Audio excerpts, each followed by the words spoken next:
And bright and early on a Saturday morning, we get it rolling, 7:30 roughly on the West Coast. That means it's 10:30 mid-morning, almost late morning on the East Coast where the coach joins us. Welcome to the Pig and a Pickle Krueger Show, brought to you by Pig and a Pickle, the best barbecue in all of Northern California. Check them out, Corte Madera, Emeryville. They're open 7 days a week from 11 a.m. till 8 p.m. or until they run out. And all good barbecue places actually do run out. So get there early, get the brisket chili. Go say hi to Damon and Mary. In Marin County, they do the potato chips cooked in the beef fat, but they don't do it in Corte Madera. So you got to get out to their location in Marin County and order those potato chips. And it's a perfect meal for draft day, day 3 takeout. So call Damon and Mary over at Pig and a Pickle and tell them that Larry Krueger sent you. We're also brought to you by Underdog Fantasy. Check the link in the description. Use that promo code KRUG, K-R-U-E-G, and they'll match you up to your first $100. Sharp Corner Sports Cards and Collectibles, also a sponsor. We'll tell you more about them later on in the stream. Day 3 NFL Draft. Niners have 3 picks in the books, 1 in each of the first 3 rounds, and they got a slew of picks today. Coach, first of all, before we get rolling, how you doing? How's the family? How you been? We kind of told people that, we didn't give them any details, of course, but we told them that you had kind of a pressing family issue the last few weeks. Right. How's everything going on in your world right now? Everything is going good. First of all, glad to be back. I'm glad to be back in our regular spot, Little early. Good. Little early, but feeling good. But I think now is the time for me to I'll talk about it in depth on my platform, but Sure. my parents were in a car accident, both of them, and it was a head-on situation, and you got to take care of family, simply put. And they're in their 70s. Right? Yeah, they're in my parents are in the 70s, so when that type of stuff happens, priorities fall in line very quickly. So I'm back. We're good. I wouldn't even be sharing this type of news if my parents weren't on the full road back to full recovery and health. That's why I feel good sharing it now. This is real life stuff. You got to be careful with, your business and how you share things. So I'm glad that everybody respected my privacy, and all of you who reached out, I know who you are. Thank you for the well wishes, and let's get to the draft, man. I'm ready to go. Let's do it. We have not spoken more than a couple sentences off the air because I wanted to, as Gary Radnich used to say, live on the air. Let's live on the air. Mm-hmm. But, sometimes if you do talk before the show, all the good stuff gets left in the green room. So why don't we just go right down to it? The 49ers with the first pick in the draft, number 31, their first pick in the draft, not the first pick, took Ricky Pearsall, a receiver out of the University of Florida. What did you think at and I always want to offer it this way. What did you think when they went da-da-ding and announced it? And then how do you feel now that you've had chances to read about him, watch him, kind of study him a little bit? Ricky Pearsall, go ahead. I've had more time to think, even longer than I did when I did a show with Grant and Jose the day after the draft. I like the player. Okay. I like the player. And if you're thinking about first round charting him out, you can see that the Niners wanted the 5th-year option. We got to be fair. He's an old rookie. Okay. He's going to be 24 before the season starts. And right now, my issue with signing him was I didn't think that it was a need, but I don't know what's going on behind closed doors with where the Niners are trying to move. And if one of these guys gets shaken up at wide receiver, that being B.A., Debo, or Juwan Jennings, I was trying to figure out why we just drafted a punt returner, basically, in the first round. But Juwan Jennings hasn't signed his tender yet. And we're on day 3 of the draft, and it doesn't look like that Debo or BA are going to get moved for the foreseeable future. So for me, there may be a situation where the Niners may be looking at their wide receiver room like something's going to shake, and whatever happens, we want to make sure that we ingest this bump and keep on moving with another guy that we feel as though gives us an upgrade. Now, if you're looking at it glass half full, he does add elements to this offense that we said we needed during the draft prep, right? Me and you both said that we wanted to make sure that the 49ers get an element of speed on their offense that they do not have. They need some pop. They need some speed. They need somebody that can actually take the top off the defense and be a threat. This guy gives us that. Not only does he give us that in spades, but he also gives us something in the return game that we haven't seen in a while. And pretty much everything that Deebo Samuels pretty much gives us from a skill set position, not physicality, but from a skill set position. I feel like the rookie that we got in, Pearsall does a good job at doing those things. So right now, my only thing is that I want to see him play against grown men. He was a grown man playing against boys when he finally did come on. I mean, and in college, that's an element that you know, Larry, is that when you're scouting, you do have to look at those things. There's a difference between a 23-year-old playing versus an 18-year-old or a 19-year-old on the field. And you got to account those things when you're watching film. So the fact that he does have such a short sample size of turning it on and being polished, that is something to look at. As far as numbers are concerned, he's never really actually lit it up as far as production in the stat line is concerned. So you're going to have to look at exactly where he is. And I feel like if we're just looking at the player, not the pick, not where he was drafted, but just the player, my biggest question for Ricky would be, is he high floor, low ceiling, or, high ceiling, low floor? It's kind of like, are we seeing the best of what we got now out of him, or can he grow? Because you and I both know that when you scout a kid, you got to scout him with projection. You know what I'm saying? Yeah, no, I'm all this is fair criticism. If you like a guy extra because he's 20 and won't be 21 until August, you can't not, kind of mark down the older player a little bit. But I kind of see why they like him. I mean, you've got some elite measurables. He's got, really high 3-cone, very quick, very, short area, stop and start, change of direction. That's his thing. He was great at the Senior Bowl. He was an academic SEC honor roll player. He never missed a game in 5 years. So that's good because you got to have availability. He's versatile. He's, he's the son of a coach. He's got maybe some return ability with the new rules, led the SEC in yards per reception. Then they also have Lynch got his thing signed off because he played for Herm Edwards. Lynch, obviously has a huge affinity for Herm Edwards. So, there's that. I thought a couple interesting things. I thought it was interesting how the football community seemed to kind of embrace the Pearsall selection, while the media community and the fan community seemed to pan it. Like the fans were like, what the heck? You got this guy? Where CJ Stroud was like, dude, that guy's sick. You know what I mean? That guy's amazing. There was also a quote. Can I interject here though, Larry? Sure, absolutely. But that's from two different perspectives. That's from a quarterback who has a budding offense that wants more weapons, right? Versus a fan base who is coming off of the Super Bowl and knows that we have serious needs, and we were all thrown back at them going receiver in round one, right? Yeah, I didn't see receiver coming. Did you? Well, I mean, I had it on the list of the short list. To me, it was going to be offensive line, defensive line, corner, or receiver. I had down to four position groups, but it was more about the receiver because of all the talk around Ayuk on day one and all the talk around Deebo going into day two, and those guys potentially being traded. That maybe I was more thinking of, well, heck, if you move these guys, you got to have a wide receiver.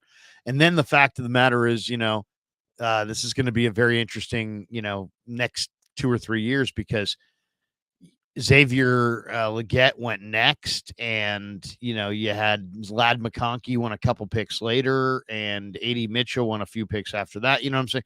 So you have a bunch of receivers all kind of grouped in the same area of the draft. this was interesting, and I don't know who had this on Twitter, but I copied and pasted this. He said one NFL personnel director told me, quote, Pearsall could catch 100 balls as a rookie. Yeah, that's how good he is. So somebody thinks he's really good. To me, I'm torn on this one because it's between like effective and like, truly great and upside. Yeah, the upside. Like, let's be totally honest about this. If this guy catches 100 balls, this is going to be a very, very valuable pick, and people are going to be hailing it as a phenomenal pick, and it will be a phenomenal pick. If this kid catches 100 balls, then Deebo Samuel is getting traded. Like, we don't that's the point. We don't got 100 balls. We ranked 32nd in pass attempts in the NFL. So it's like when people talking about this stuff, like this guy's going to catch 100 balls. It's like, wake up, look, understand where you are on the map. Like, nobody's getting 100 balls. It's a copycat league, right? So if last year you got a small quarterback late, guess what? This year, Stetson Bennett and all these other donkeys are going to get drafted late because Brock, was a small quarterback from a Power 5 that got drafted late. And suddenly the next year there was the overreaction to that. And there were a lot of guys. Well, what's the story this last year? It's Puka. The 5th round rookie that runs nothing but little stop routes and stuff within 10 yards of the line of scrimmage, but had a dominant year. And I just think Shanahan's looking at that, and they're looking at that, and they're dreaming the dream of, could this be our Cooper Kupp? Could this be our Puka Nacua? Could this be our chain mover, continuity piece, 3rd and 6, in cutting routes, timed perfectly with Purdy, and it's borderline unstoppable. So, I mean, my question is, do you want to take a first-round pick on a guy who's kind of a complimentary receiver? Now, if he catches 100 balls, he's not a complimentary receiver.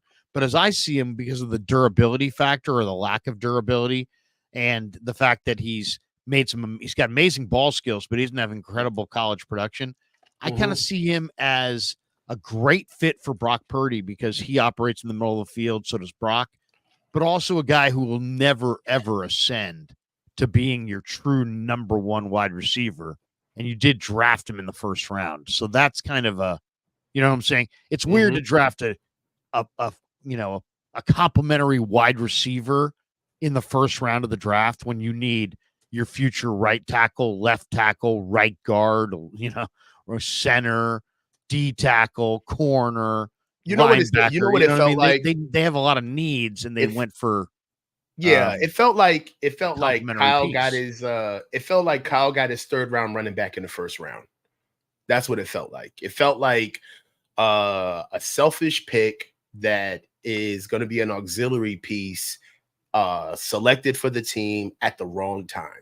And we do this every year. We just never thought we'd see it in the 1st round. And the truth is that when you start looking at picks like this, it's almost kind of like we're still trying to service our core, not get better. It's like, oh, you should be happy with this, add it on to what we already have. And it's like, yeah, but we don't have necessarily a strong enough core to just start getting auxiliary pieces in the 1st round. What happens when Debo and Ayuk go and you've got these kind of, you got to lean on this. Exactly. You've got, instead of a pillar, because I kind of viewed Xavier Legette as kind of a pillar, kind of an AJ Brown. Yes. Yeah. Like more of like, honestly, I looked at Legette more of as almost kind of like a compromise between Brandon Ayuk and Deebo Samuel combined. You get future starting X wide receiver. Like a real guy that you can develop, and he has the platform, the body, the skills, the background for you to place coaching on him to get better. That's my thing about this pick. If you're going to forecast what he's going to be, for now, obviously he's going to be a plug and play player with what he does now. Should be. That should be one of his main advantages. Right? That's supposed to be the main. Yeah, that's supposed to be the advantage, right? The fact that he's polished and he's plug and play and ready to go. So that's a great point. That puts a little extra juice on Pearsall this summer. part of his value proposition is that he's more ready to play, and that's an advantage because they're inside their Super Bowl window, theoretically, right? Yes, exactly. But we're starting to look. Let's look at BA. This kid was fighting to get on the field when BA was just cutting his teeth coming out of JUCO in Arizona, right? So let's just go ahead and just let's go ahead and level set real quick. If it wasn't for COVID, this dude may not have been in the NFL. He got an extra year to get it together. And when he got to Florida, he was struggling the first year that he got there. This is really at the apex of his career, to be honest. And let's just stick with BA. I saw a comment in here earlier who said that this kid now is better than BA when we got him. Well, BA was a baby when we got him. That's number one. This dude is almost 24 years old. That's one. Exactly. Two, you got to look at the upside of a player. When BA was coming into the NFL, he wasn't polished. He wasn't a polished route runner. Okay. He wasn't a blocker. The physicality part of his game had not been unlocked yet. Okay. And we were working on his spatial awareness with his deep ball. But even with those things that he had to work on, he was still dominating in college. Okay. Just off raw ability, not even polished. And he still got drafted in the first round. So all I'm saying is that these two things are not the same. I feel like we're drafting a guy who he may be done as far as progressing. And you don't pick a player in the first round that you don't see growing into somebody that you can give a second contract to, right? Like going into his second year, he's going to be looking at 29, going on 30 if we keep him for 5 years. So that's the reality of what we got right now. Well, it is interesting. I mean, to me, if you're going to draft an older player, you draft an older player because you want a player who's ready to play right now. I think Atlanta's kind of interesting, and they drafted Michael Penix, who's also 24, but they say they want to sit him behind Cousins for 4 years. Mm-hmm. So you're going to draft Michael Penix and sit him until he's 28? I don't know about I don't think that's sure about the wisdom of that. But as far as this goes, I think this is going to be a very, very unstoppable combination because Purdy plays with accuracy and on time and operates in the middle of the field. And this guy's got great ball skills and great stop and start, great hands, very tough, and operates in the middle of the field. So I think he's going to be very effective. But, man, I just thought I'd rather have Xavier Legette. So let's ask the question flat out then, Larry. Was it a reach? Well, I think I'm going to be real careful about panning it, Coach. You know why? Because I think there's a really good chance that this guy could be statistically a very good player. And I think it's too soon to say that it was a reach because we don't know what's going to happen. If let me put it like this. If we start week 1 with Deebo Samuel, Brandon Ayuk, and Jawan Jennings, it was a reach. Because how is he going to get featured? Right? How's he going to get on the field from a first round pick clip? Right. But it's not a reach if Jawan Jennings gets moved because he hasn't signed his tender yet. It's definitely not a reach. Yeah. Because we need him. There could be some moves today. Yeah. So I think it's too soon to say if he was. I don't think it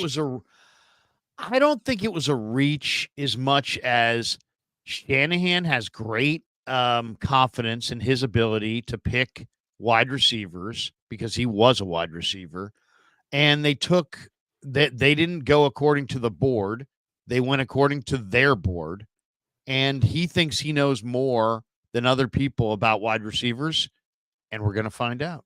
We're going to find out because, the kid from Georgia, McConkey's pretty damn good. And I agree with you, Muffy D. A.D. Mitchell, pretty good. Xavier Legette, pretty good. So there's a number of receivers that were drafted right after him. Legette went right next to Carolina. Then round 2 started with a run on receivers at the top. So all those guys are going to be kind of compared to one another. I'll say this. I like the fact that this guy's incredibly confident and he's got great ball skills because the receiver position, it's not about just speed and size and 40 times. And it's really about ball skills and route running and hands and desire. And I think this guy's got a lot of that, but he's Yeah. going to have to, he's going to have to produce. And he's going to have to produce right away. Otherwise, I would say 2 years from now, Xavier Legette could look like AJ Brown. And if the Niners have some special team guy who's just a little wrinkle here and there, while Legette's established as one of the top 10 receivers in the league, I think they're going to look pretty bad in hindsight. And as much as I want to defer to Shanahan, yeah, but he wanted Jalen Hurd. I mean, it wasn't like Shanahan's got a perfect record with wide receivers, or with trading up for. They didn't trade up in this situation, but they traded up for Hurd. I think they traded up for Pettis. I mean, they wanted Joe Williams. I mean, Kyle Shanahan is a great play caller. He's a great play sequencer. That to me is his greatest strength. Right. I don't know that he's proven that he's a great personnel evaluator, but he's the head coach and he makes the most money. It's his show, so he gets the final pick, especially with receivers and quarterbacks. I would imagine, especially in the first round. I like the production, but I'm worried about using a 31st pick overall on what I would view as a complimentary football player. Like, I don't know, people used to talk about the baseball Giants lineup. Be like, well, you know what? They've got some guys in the lineup, JT Snow, Rich Aurelia, and Bill Miller, but those guys are more bus riders. Barry Bonds, Jeff Kent are more like bus drivers. In other words, they can drive the team's offensive production by themselves. I don't know if you took out Debo and you took out Ayuk, if Ricky Pearsall could drive the Niners offense. I see a guy who's got great moves to get away, but no explosiveness to stay away. So, if I'm Ricky Pearsall and you're the corner, I give you just an unbelievable double move and leave you in your shoes and run by you. But then my foot speed is only marginal, and you close that gap while the ball's in the air. And then all of a sudden, you've got a smallish receiver who does have 42-inch vertical, but you got somewhat of a smallish receiver, 30-inch arms, who is now going to be playing, going after a lot of contested footballs with some longer, more athletic corners who I think he's going to have a hard time, creating space from. So that's what I see. And I really love the ball skills, and I love the fact that, he told Shanahan, hey man, you got a good one. And there's a lot of football people that really believe in this kid. And he's obviously improved quite a bit as a route runner in the last year at Florida, but now he's going to beat a corner, and he's going to beat him bad. And then that corner 3 steps later is going to close that cushion down again because he can't run away. Yeah, and that ball's going to have to be there from Brock. I mean, the way I see it is a lot of what you see on film from him is the polished route running. You see him using leverage. You see him basically routing up inexperienced defenders, double moves. A lot of his highlight tape, he's by himself in a lot. I mean, I know we've all seen it. The very first highlight that you see is him going up for a bad ball over 2 defenders with one hand. Awesome. Yeah, right? I mean, we'll highlight real stuff. Exactly. Highlight stuff. Yeah. But like you said, Larry, I would like to see the goods from a standpoint of, I see how he fits in a role, but can he transcend what we already do? Right? Is he bringing something new to the offense where we would have to change the offense for him? Right. And if I'm being optimistic about this, then we would have to use his speed.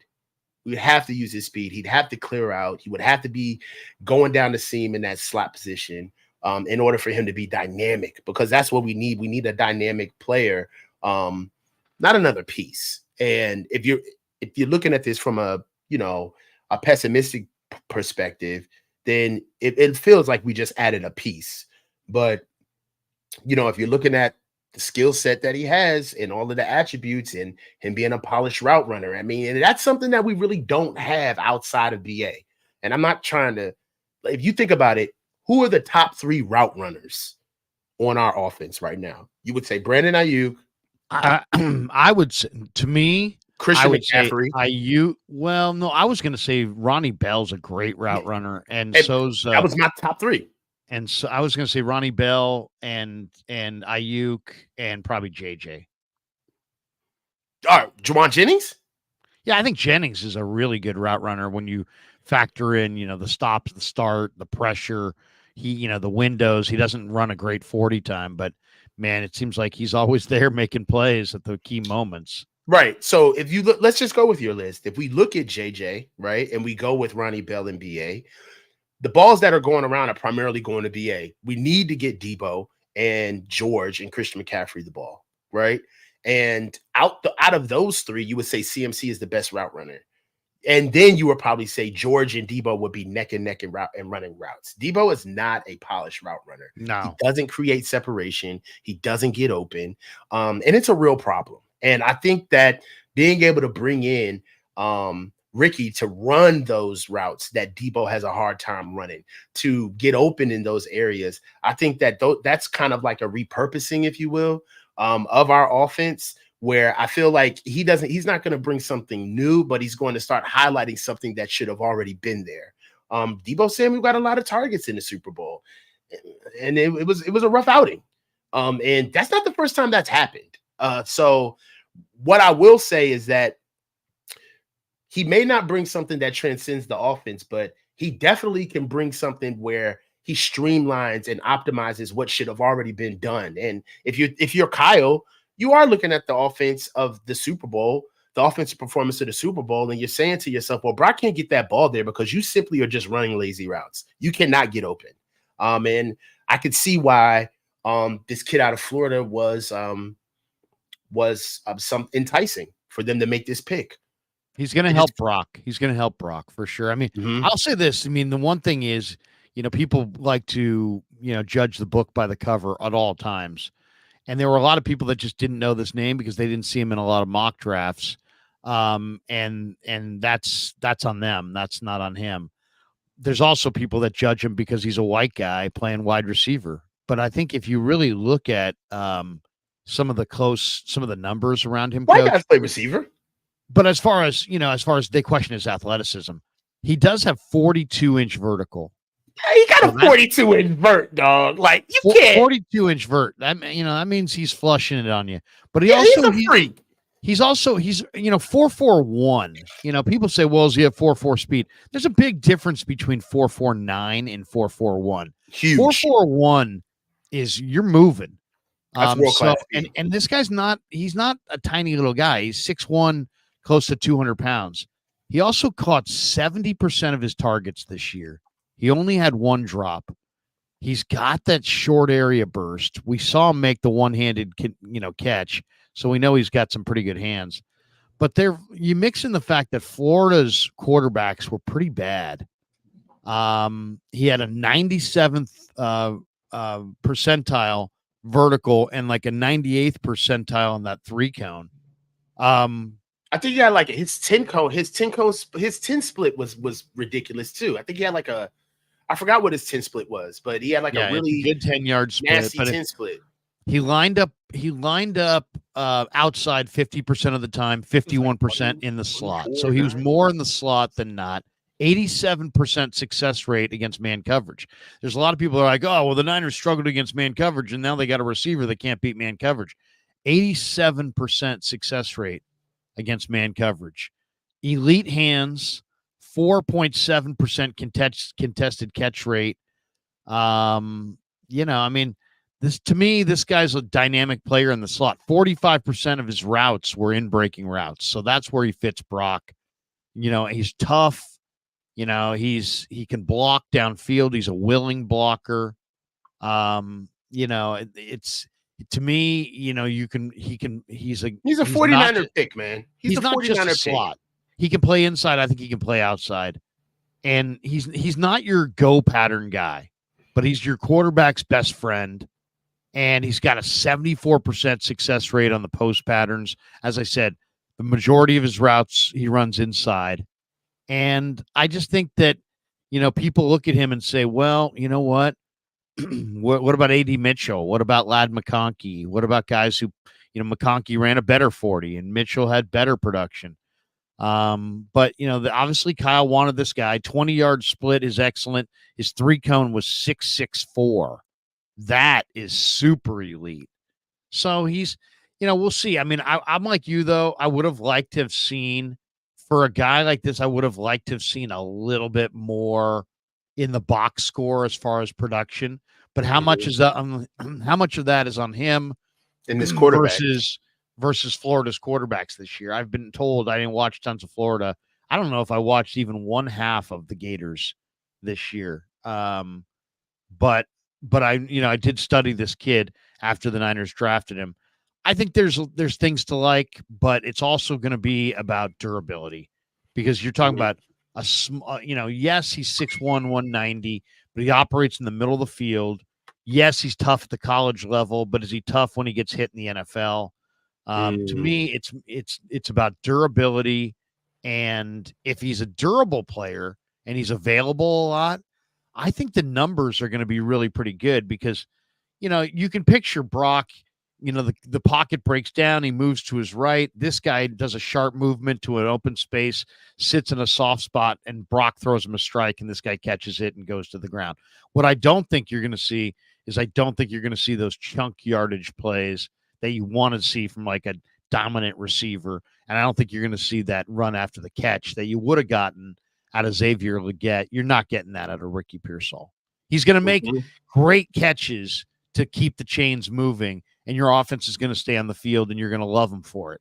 But he's not going to make 40-yard, 50-yard, plays. He's not going to take it to the house.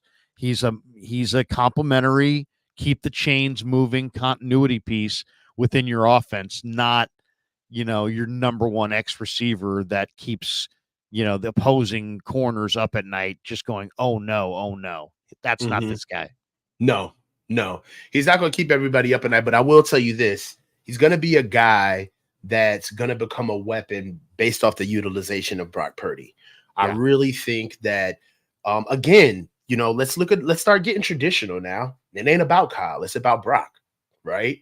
Andy Reid wasn't the one tweeting about what the Chiefs were doing when they were making all of these moves. It was their trigger man. It was Patrick Mahomes. So we got to start looking at our team through the same eyes of the guys that just beat us. What's there to help and utilize? What is there to help Brock so he can utilize the best way to get the offense going? And I think that once Brock gets on the same page with Ricky, it's going to be a really good match made in heaven as far as being able to go to zones. That's a lot of his highlight tape, Larry. A lot of his highlight tape is running the zones, running the areas on the field, playing with quarterbacks who aren't necessarily as accurate that can get the ball there, but they need to throw to an area. A lot of his highlight for tape is him catching bad balls. He's not going to have that problem here. Brock gets the ball out with anticipation and accuracy. Brock is getting stronger. So I'm reserving judgment on this one. Again, the draft is literally over in a couple of hours, right? In 5-6 hours, the draft is going to be over. So it's time for us to start transitioning to what these guys could do for us after we forget what pick they came in and who got picked after them. We need to start looking at what these guys can do in real time.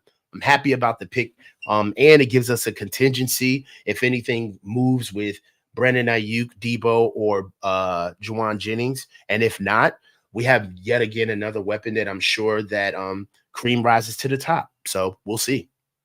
All right, let's get to the second round pick. It was Renardo, the man they called Duda Green. He grew up in was it Apopka, Florida, northwest of Orlando. Started playing football at the age of 5, grew into a standout running back throughout Pop Warner in middle school, then went to Wekiva High School, teammates with Tyler Davis, who's in this draft, the defensive tackle, and played varsity as a freshman, and then he played quarterback on the JV squad, moved to corner full-time for the first time in his career as a sophomore in high school, earned a starting role on the varsity, also saw time at wide receiver and return man, and then had a standout senior year, and wound up at Florida State. He was a 3-star recruit, number 47 cornerback in the 2019 recruiting class, and the number 56 player overall in the state of Florida, which is incredible considering how many great players are in Florida. Then he got a scholarship offer from Tulane. And after his junior season, I guess the recruiting took off. And then G-Tech came knocking, and Kentucky and Miami and Missouri and Carolina and Central Florida. But he visited Tallahassee for the Florida State 2018 spring game and fell in love with the Seminoles. So he got an offer from Willie Taggart. Taggart brought in a lot of good talent, by the way, and called it his dream school. He flirted with Ohio State, but stayed there at Florida State. And I really love the temperament of Willie Green. This is one of my favorite players in the draft, just because I was looking at it and just going, you know what? Why is this guy? Many of the draft guides, Coach, had this guy listed in like the 5th round. And you know what? You could see just watching him that he had a lot more than 5th round ability. So he goes late second to the 49ers. And I really like this player. I think this is a really nice, he's not like the world's greatest athlete. He's a pretty average athlete by NFL standards. He's quicker than he is fast. And maybe that's part of it, but he's smooth and he's twitchy and he's confident. And to me, if he can just not be so grabby, he was flagged for 11 penalties. To me, Renardo Green could be an outstanding corner for the 49ers. He's patient. He can play press man. He can play zone. There's not a lot of wasted movement in his turn. He's tough. He can jam receivers at the line of scrimmage. He's got good body control down the field. I really like him. I think what I like the most is the confidence. Renardo Green, if you watched him at Florida State, he plays with tremendous confidence. So I like that pick a lot. What did you think of Green, the corner in round 2? I like it. It's somebody that we need on the outside. Right now, we got to understand why he's here. He's not going to be a zone corner. All right. This is a man corner. This is going to be a lock side corner. Willing tackler, very physical, but he hasn't put it all together yet. He's really good against the run near the line of scrimmage, but coming from depth up against the line of scrimmage against the run, he lunges. You could tell that he brings a lot to the party. Sometimes he just finds the wrong address. He's grabby. And mostly I've watched some film on him. Almost every touchdown that I've seen on him is a fade.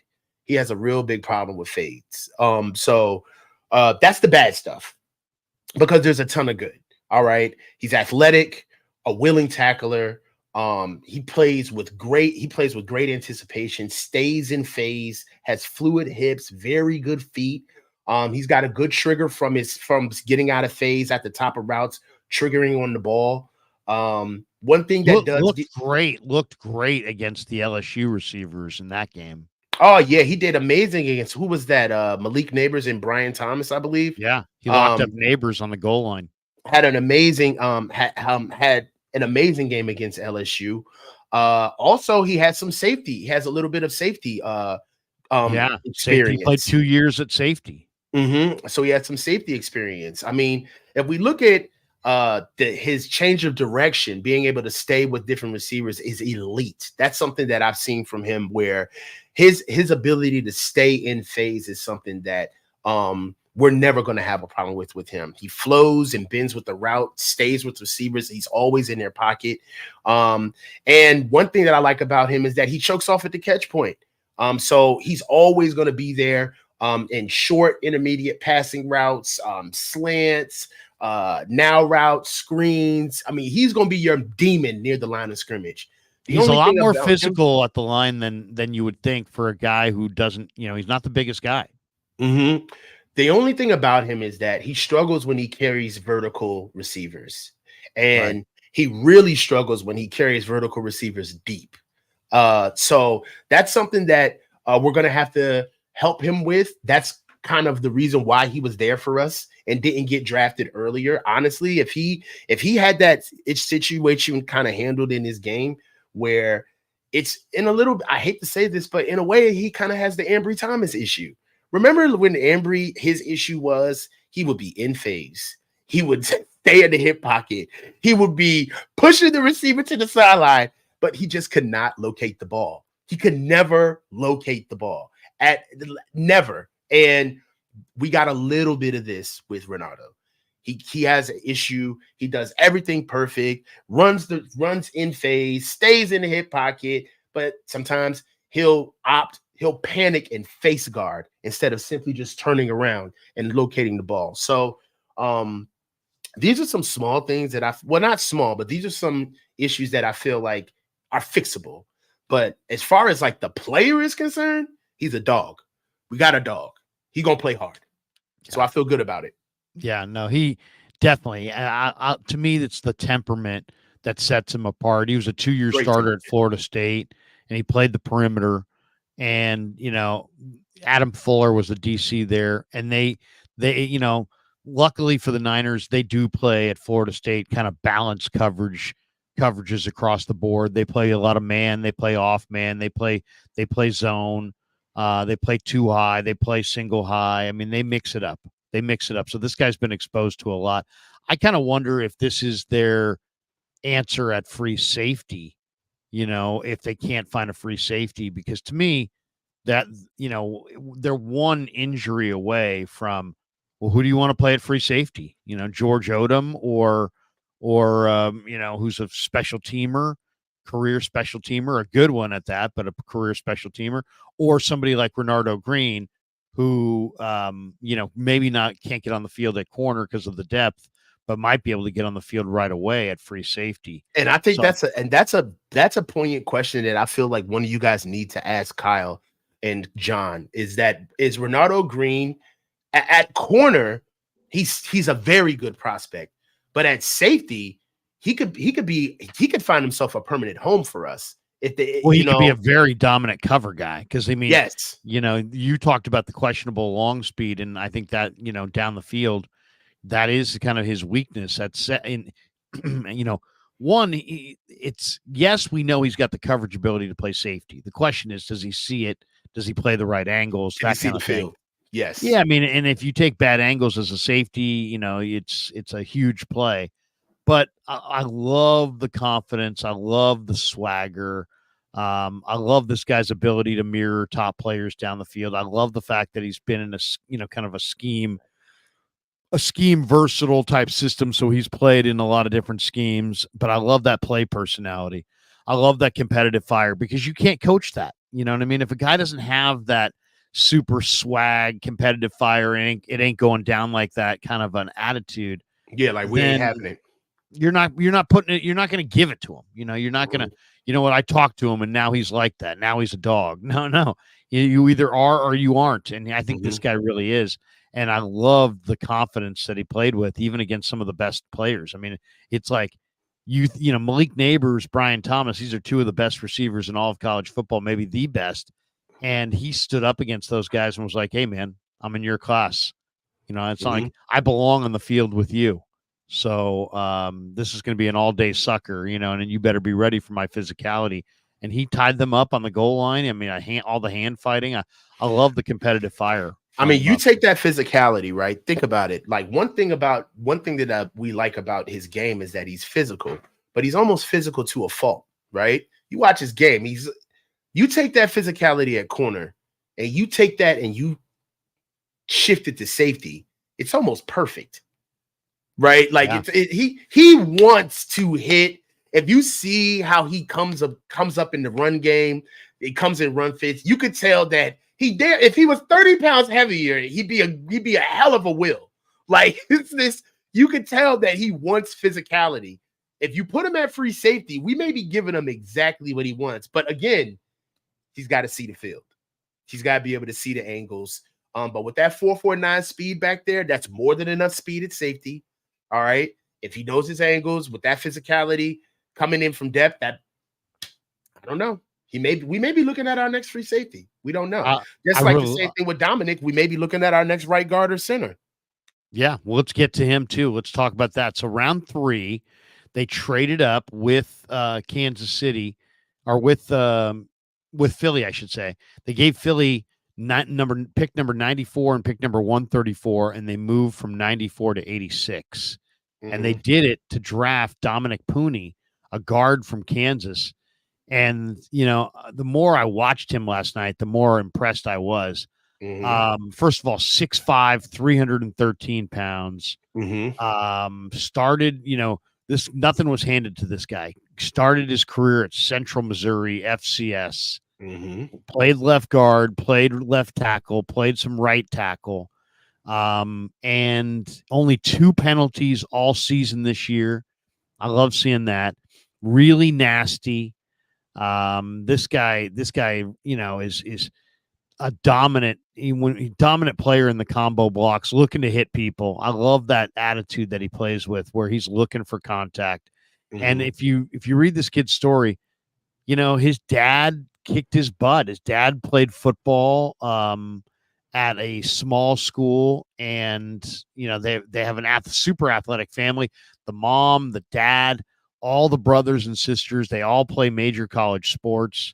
So this is a really, really athletic family, but the dad was just a really tough football player who got his son playing at an early age, and he plays the game with an attitude.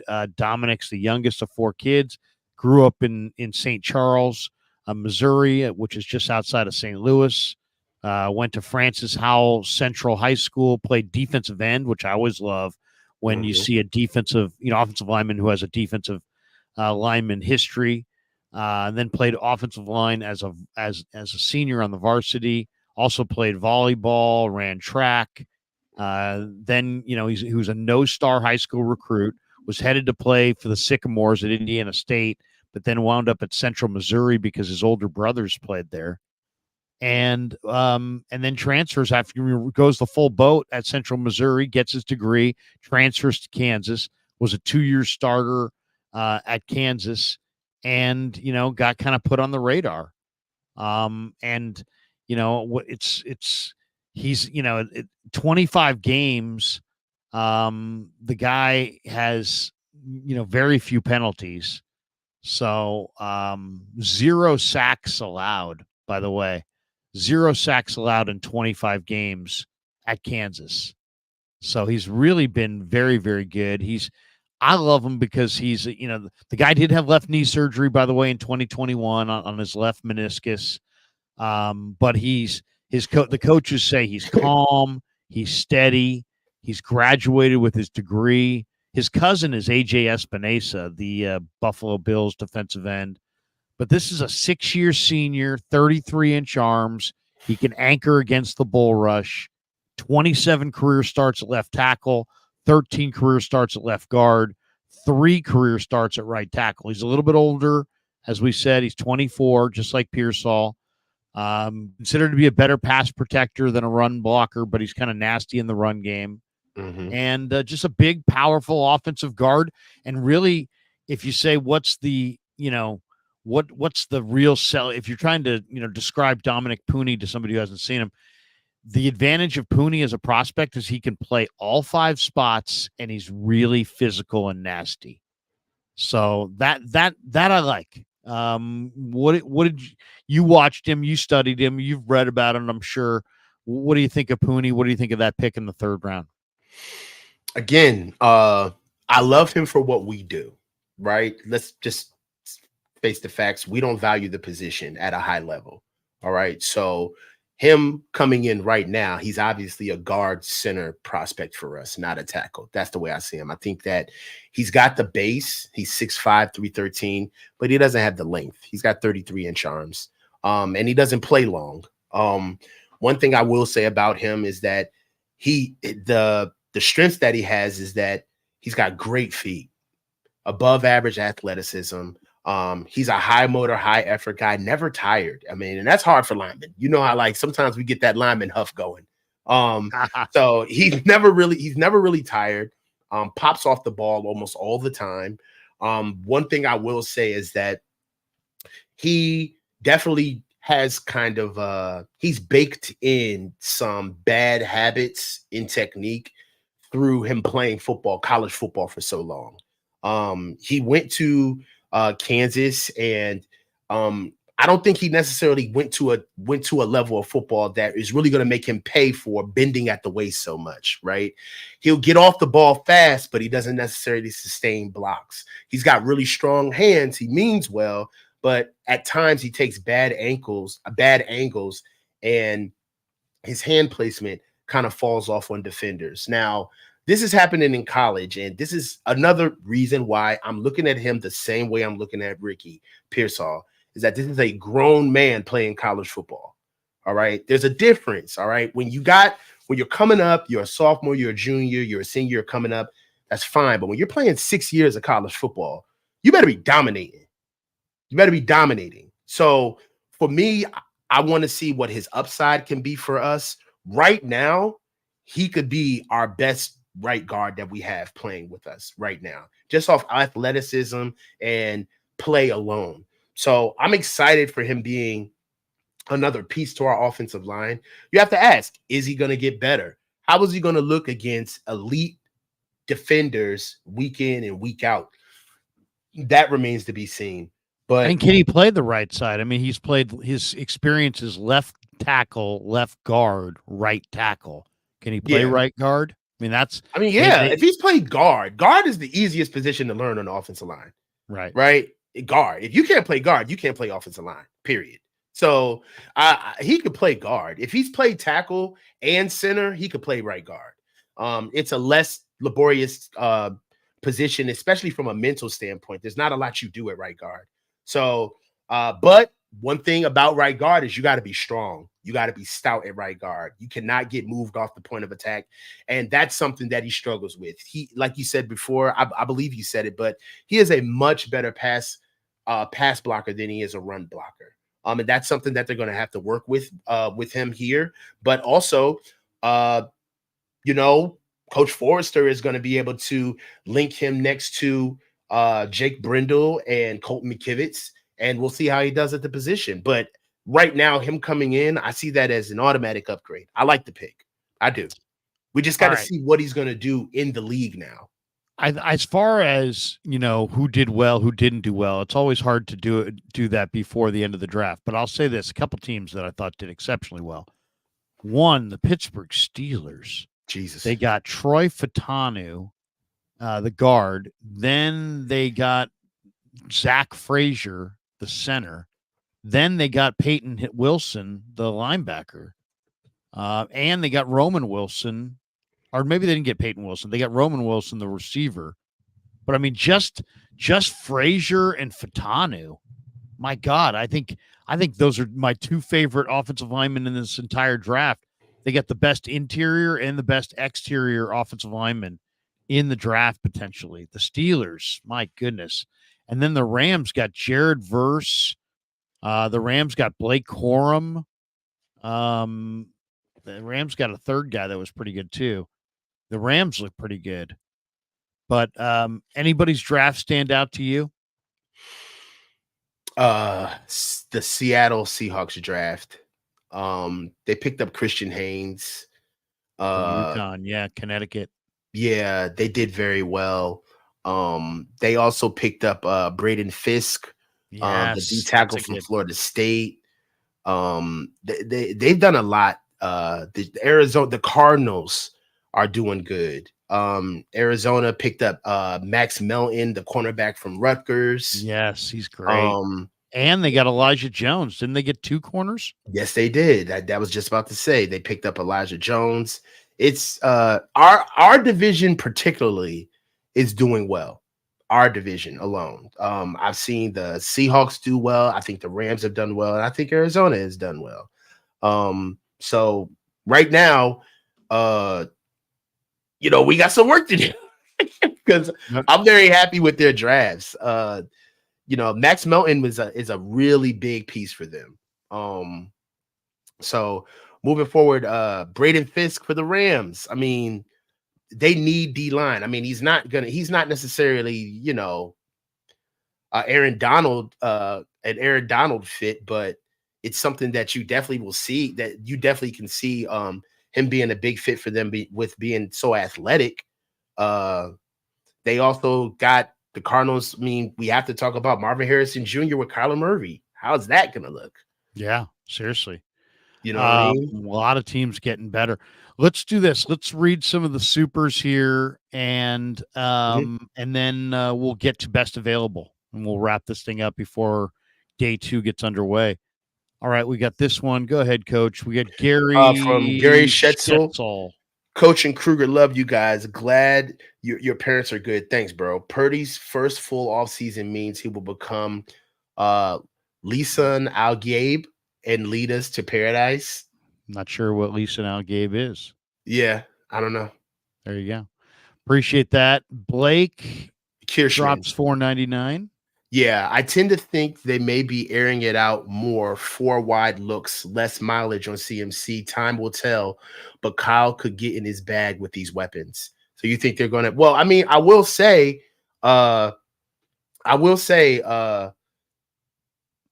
we started seeing Brock going 5 wide and Brock going empty more, especially during like critical moments of the season last year. And I believe you asked him, we've noticed that you feel more comfortable going empty, or we've noticed that you feel more comfortable spreading it out. Why do you feel that way? And he said, well, because Brock likes it. That's where Brock comes from. That's what he feels comfortable with. So that may be something that they're looking forward to doing more this year. The quick, the Niners have an advantage, and they have a quarterback that has a really good ability to get it out quick and with accuracy.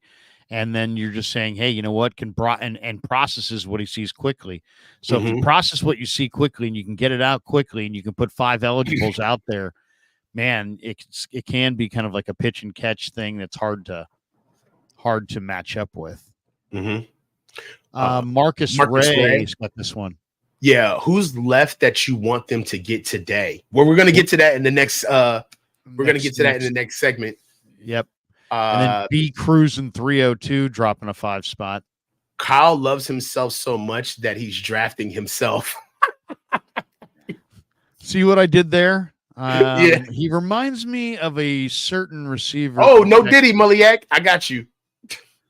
We get this one from Boxing Fan times 4. What tight end should Niners get also? Who do you prefer, Kamara or Solomon? Kamara. Solomon has the production. He led the nation in sacks, and I usually go with the production, but Kamara to me is my favorite. So I'll go Kamara, but I love them both. Kamara, to me, there was three guys you had to have on the outside rush. Jonah Ellis, he went yesterday, and then Kamara and Solomon. Those 3 guys. It's Cedric Gray is still out there. Cedric Gray. So yeah. We're getting ahead of the segment. Go ahead. No, and we appreciate all the supers. All right, let's go best available. Best available. I mean, I'm looking at the thing. The number 1 guy on the board, according to ESPN, is TJ Tampa, who I think is a terrific big corner from Iowa State. But Cedric Gray from North Carolina. The Niners had 2 picks in the 4th round. I would move my 2 4th-round picks to get up higher in the 4th round to draft Cedric Gray. That's how convinced I am that he's a Pro Bowl linebacker. Okay, so here goes some of my guys. Okay. Theo Johnson out of Penn State. Great athlete. Tight end out of Penn State. I would not be mad with Theo Johnson right now. We also have Brandon Dorless, the D tackle out of Oregon. Yes. He's still out there. Muhammad Kamara is still out there. Jordan Jaden Hicks. The safety out of Washington Hicks, the State. hitter from Washington State, the safety. Malik Mustafa, the big-time hitter from Wake Forest, is out there. Tanner McLaughlin is one. Tanner McLaughlin, the former basketball player for the University of Arizona, who's now, a tight end. Love him, and I love Mason Pline from Furman, who's probably more of a day 3, late day 3. Cedric Van Pran Granger is still out there. Cedric Van Pran, you were talking about him earlier this year, and I took some time. I put him on a list, and I decided to go watch him. My goodness, I mean, that guy's Pancake City. I mean, if you want to see Van Pran, I mean, he puts guys on their can. Yes. I mean, he Austin is Booker from Kansas is still out there. Austin Booker is another guy. He's 240, and he probably has, he's got the frame to put on 10, 15, maybe even 20 pounds over the next few years, and he's got a natural knack to rush the passer, and he's long. Mekhi Wingo out of LSU, D tackle out of LSU is still out there. Very good player. Where's my guy? Where's my Bama boy? Why am I forgetting his name? Uegbe, the senior, the D tackle from Bama. He's still out there. Gabe Hall from Baylor is still out there. Who's very, very quick, very scheme versatile. There's a number of guys to look for today.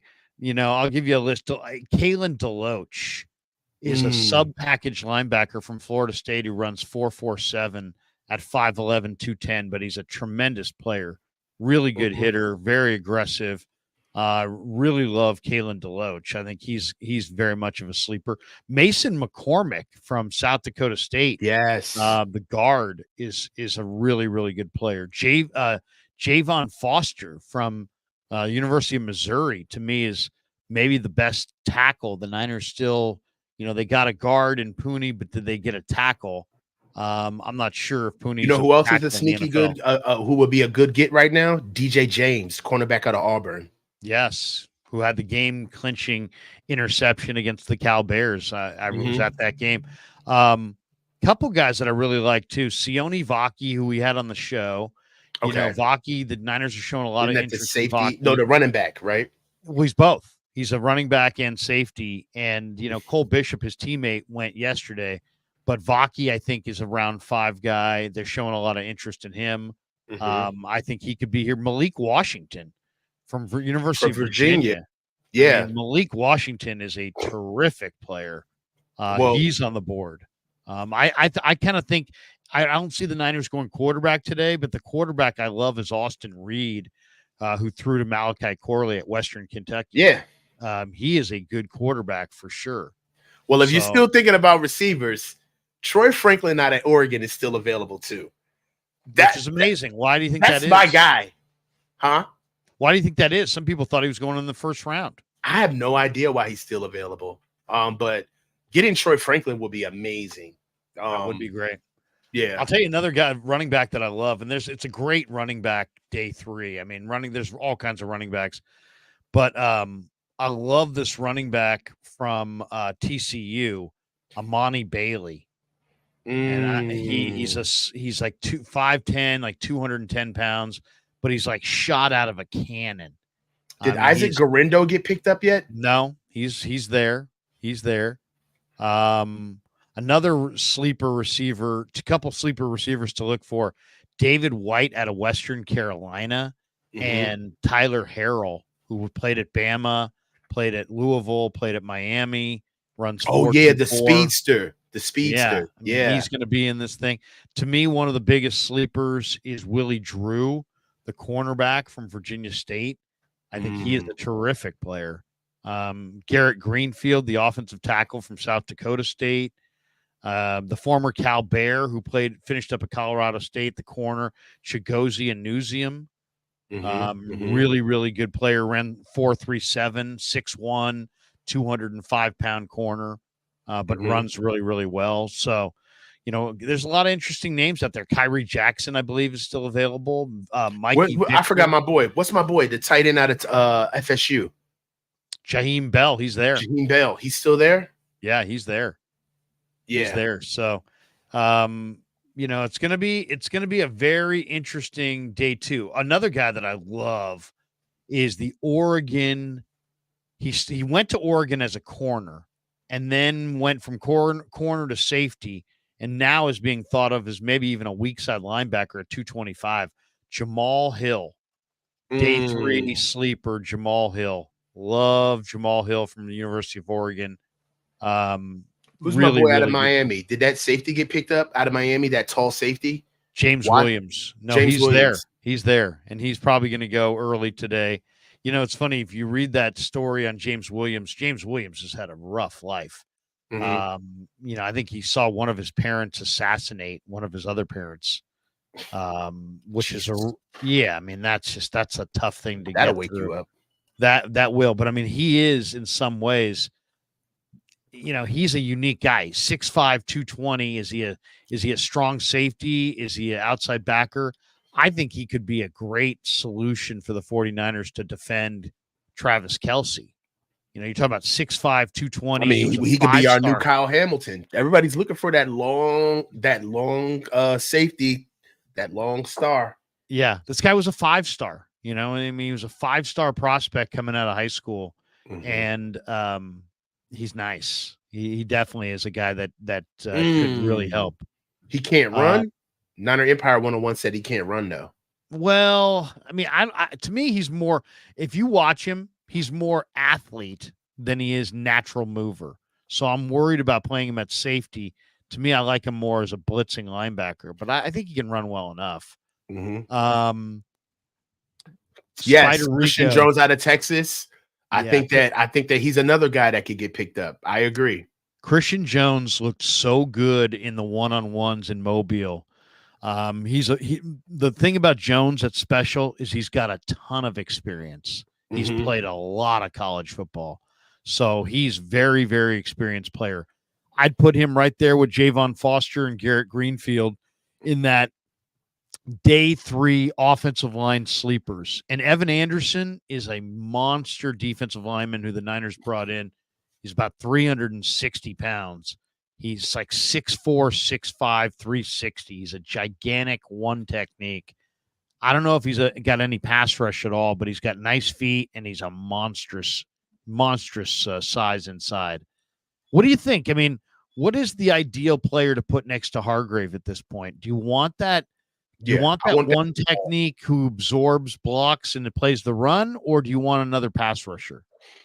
Well, ideally, you want somebody who's a wall. I feel like Eric gave us the best of both worlds because he was such a stout run defender, but he had amazing interior pass rush moves to be able to get to the quarterback. You do need an anchor to be able to pin all of these moves off of. I mean, this is going to be the season of simulated pressures. We might as well start it out now. This is going to be the year where we're talking about how did Brandon Staley scheme it up this time? And if you noticed on most of the defensive lines where they do simulated pressures, where you see that stuff from the Ravens and you see it from the Browns, is that they do have a linchpin they have one concrete linchpin that's always typically that shade where you need somebody to be able to anchor all of these movements, twist stunts, and twist stunt spikes and crashes off of. So I would like a stout run defender at that shade. I need somebody at that one technique while Javon Hargrave is at the 3. Because if you do have another pass rusher there, then you're kind of leaving the barn gate open. You're not really protecting anything. And then also, our linebacking core is going to suffer because of it. You're going to start seeing D tackles in Fred Warner's lap. So we need somebody who's going to get up there and really be a presence, right? Javon Kinlaw, for better or for worse, good or bad, he was a presence. He still was in the gap. He still took up that space, right? Eric Armstead, for better or for worse, hurt, injured, or great, he was a presence. We need a presence. Javon Hargraves is not a big man. We need a presence down there. There's a couple guys I like on day 3. I like Marcus Harris from Auburn quite a bit. I like Jaden Crumedy from Mississippi State quite a bit. And I like, there's a guy who played at, whose dad played with Lynch at the Buccaneers, Brad Culpepper. His son, Judge Culpepper from Toledo. It's like 295, pretty tough defensive lineman, kind of a third round or day 3 sleeper. I also think today could be a great day for running backs. I mean, they're really the entire board's there. Trey Benson got picked. Brooks got picked. Blake Corum got picked. Marshawn Lloyd got picked. But, I mean, you go right down the list. Audric Estime from Notre Dame. Braylon Allen from Wisconsin. All Day Ray Davis from Kentucky. Bucky Irving from Oregon. Tyrone Tracy is one of my favorites from Purdue. Great receiver, former converted wide receiver. Isaac Correndo from Louisville. Frank Gore's kid, Vidal from Troy, Kamani Gabe Vidal Hall from Baylor. Yeah, Imani Bailey. Vidal's fumbled only once all year. Blake Watson from Memphis. Cody Schrader from Missouri. Jace McClellan from Bama. Bama. Malik Rasheen Ali Mustafa from Wake Forest as a safety. But we're talking about running backs. Isaiah Davis. I'm sorry. You're talking about running backs. Sorry. Yeah, South Dakota State, Isaiah Davis, the Georgia kid, Dejon Edwards. I mean, there's a lot of guys here. I mean, there's a lot of really good running backs. Jabari Small from Tennessee is a good running back. Jaden Braylon Allen, Wisconsin. Yeah, the kid from Monmouth, Jaden Sheridan's a good back. Boise State, George Halani's a good back. I mean, there's a lot. There's a lot of running backs. Deshaun Fenwick from Oregon State, I loved him. Mm-hmm. So, Jacob Caboti for Louisiana, who started at A&M and then transferred 6'1", 225. Really good running back. You know who else is a good sneaky running back? Sean Tyler out of Minnesota. Yeah. Noah Kalin out of LSU. John Emery Jr. out of LSU. Right. There's some guys. I think Emery's underrated. Mm-hmm. There's a bunch of guys. I mean, there really is. I mean, we didn't even mention the Washington running back that got hurt in the national championship game. Dylan Johnson. Mm-hmm. He's a nice player. So there's a lot of good. I mean, Shane Ali out of Marshall. I'm a big fan of. He's really good. But I really love Imani Bailey. I just think he's 5'9", 207, but man, he is super, super explosive. All right, Coach. Round 4 starts in 5 minutes. We'll jump. What do you got cooking? You running Hannibal? Because usually you've run them by now. But I already ran them. Before. I'm about to pop over to Jesse, and we're gonna go ahead and watch the draft live, man. So nice. Just watch the draft and kick back. And I'm getting into precision shooting, dude. I'm about to buy a sniper rifle. It's time. I'm excited. I got a big Saturday. I'm going to be doing a live stream, maybe buy a sniper rifle, go nuts. I'm excited. Yo, I am pumped about this. So I'll keep you guys posted. So I want to get into precision shooting. I want to shoot. I've never shot a mile before. I want to shoot a mile. I want to be able to get a good grouping with some mile shots. So I'll keep you posted. That's kind of like the new hobby. There you go. We'll have a great Saturday. I will be doing videos for every 49er draft choice. So look for that on the Krueger Show. Day 3 of the draft, one of my favorite days of the year. And then, of course, later tonight, we get undrafted free agents and rumors of who's getting who. So It's a big, big, big day. Coach, do it up big. Say hi to Jesse for me. Have a great Saturday. And real quick. Pet Hannibal, and I'm glad your parents are on the mend, man. Thank you, man. And I'm coming back. Everything is coming back next week on my channel, guys. We're going to come back with shows. We got some more exclusive content. Me and Tom are going to come back. So next week, guys, after this weekend, I'm back on my channel. Things are going to start rolling again, guys. So thank you so much for everybody's patience. And we're back at it. Let's go. Coach is back, baby. Never met a man I've been scared of. Careful, you gon' get exactly what you